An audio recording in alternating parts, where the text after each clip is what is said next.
नमस्कार।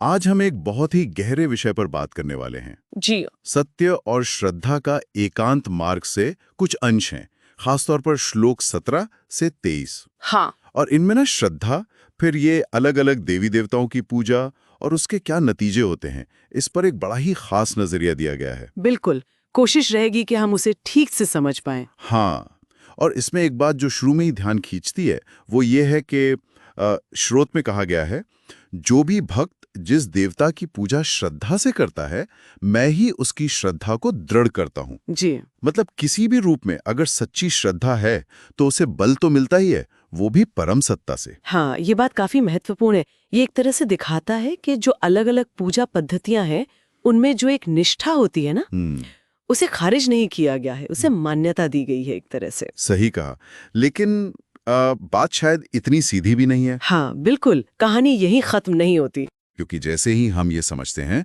कि हाँ, श्रद्धा को मजबूती मिल रही है, वहीं पर स्रोत एक और बात सामने लाता है। जी, वो बात है इन देवों से मिलने वाले फल की प्रकृति के बारे में। अच्छा। हाँ, स्रोत बिल्कुल साफ कहते हैं कि देखो, श्रद्धा को बल तो मिल रहा है, पर इन देवताओं से जो फल मिलते हैं ना, वो असल में क्षणिक होते हैं। क्षणिक मतलब टेम्परेरी? हाँ, टिकते नहीं। जैसे कहा गया है, वे देवता केवल क्षणिक फल देते हैं।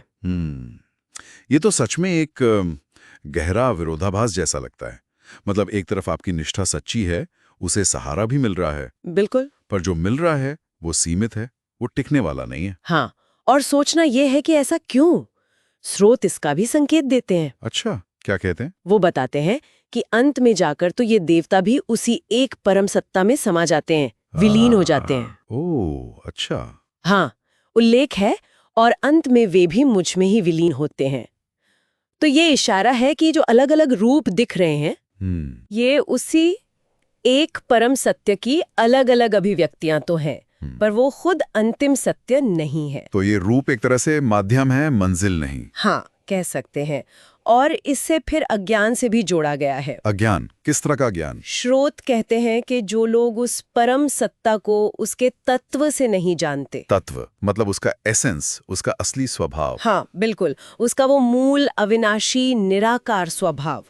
जो लोग उसे इस तरह नहीं समझते, वो एक तरह के अज्ञान के कारण ही इन साकार मतलब मूर्त रूपों और उनसे मिलने वाले सीमित फलों में ही अटके रह जाते हैं। जी, जैसा कहा गया है, जो लोग मुझे तत्व से नहीं जानते, वे अज्ञान के कारण मूर्त रूपों तक सीमित रह जाते हैं। तो अगर हम इन सब बातों को जोड़कर देखें तो ऐसा लगता है कि ये श्लोक ये कह रहे हैं कि देखो, किसी भी रूप की भक्ति ठीक है, उसे अनदेखा नहीं किया गया, बल्कि उसे सहारा भी मिलता है। हाँ, परम शक्ति का समर्थन है। लेकिन ये अवस्था एक सीमित समझ से पैदा होती है, या यूं कहें कि ये रास्ते का एक पड़ाव है। हाँ बिल्कुल, ये एक पड़ाव हो सकता है, लेकिन अंतिम लक्ष्य या जो परम सत्य है, वो इन खास रूपों से परे हैं। जी, वो उस मूल तत्व को, उस निराकार अविनाशी स्वभाव को जानने में है।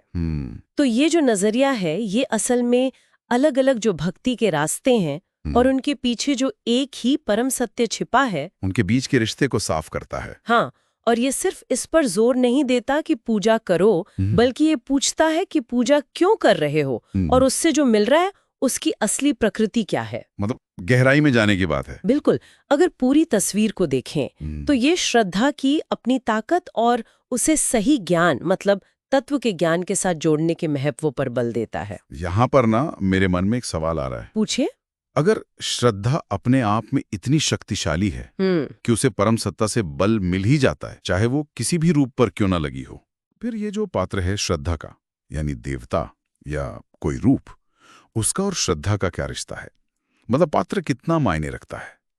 ये बहुत गहरा सवाल है। और दूसरा ये कि अगर कोई तत्व को समझ ले, मतलब उस परम सत्य के मूल स्वभाव को जान ले, तो उससे उसकी भक्ति में या उसके जीवन जीने के नजरिए में क्या सच में कोई बदलाव आएगा, या कैसे आएगा? हाँ, ये सोचने वाली बात है। तत्व का ज्ञान भक्ति को कैसे बदल सकता है या शायद और गहरा कर सकता है? बिल्कुल, ये एक ऐसा सवाल है जिस पर वाकई मनन किया जा सकता है, अपने आप में।